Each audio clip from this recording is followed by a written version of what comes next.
a shock.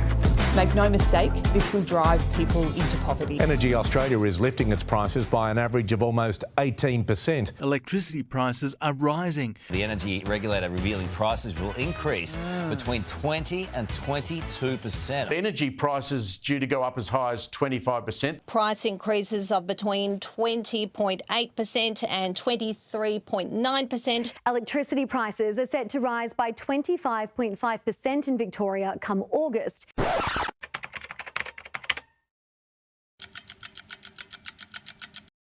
Let me acknowledge that reducing the amount of carbon dioxide going into the atmosphere is the right thing to do, but only if we can't cause greater harm in the process.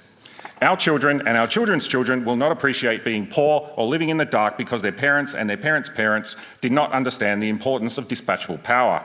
But unfortunately, that's where the blackout bill is taking us. Here's how I expect told to trust the modelling showing that electricity prices will go down. I don't. It's very strange that the government is unable to say exactly how many solar panels or wind farms are required to reach the target or be specific about the level of demand in 11 years' time, but can also claim electricity bills will drop by $35 for households or $150,000 for large energy users. Markets don't work this way. If the government wants electricity prices to fall, it needs to deregulate the industry and encourage competition. In fact, and if you want, OECD modelling suggests that in a situation such as Australia's, achieving 50% wind and solar supply in the system would incur a system cost of about $70 per megawatt hour on top of the actual generating cost. The OECD, South Australia and California, with high renewable targets, electricity prices are amongst the highest in the world, and there have been major blackouts. Germany has achieved, as in every other place in the world, the blackout bill causes prices to rise. It will badly affect people that both Labor and Liberal parties claim to represent.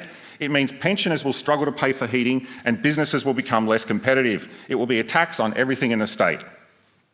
We are told that Victoria will be different because the costs of renewables have since come down, but the government cannot explain why the cost of electricity remains relatively high in places like South Australia and Germany, where the capital costs have already been spent.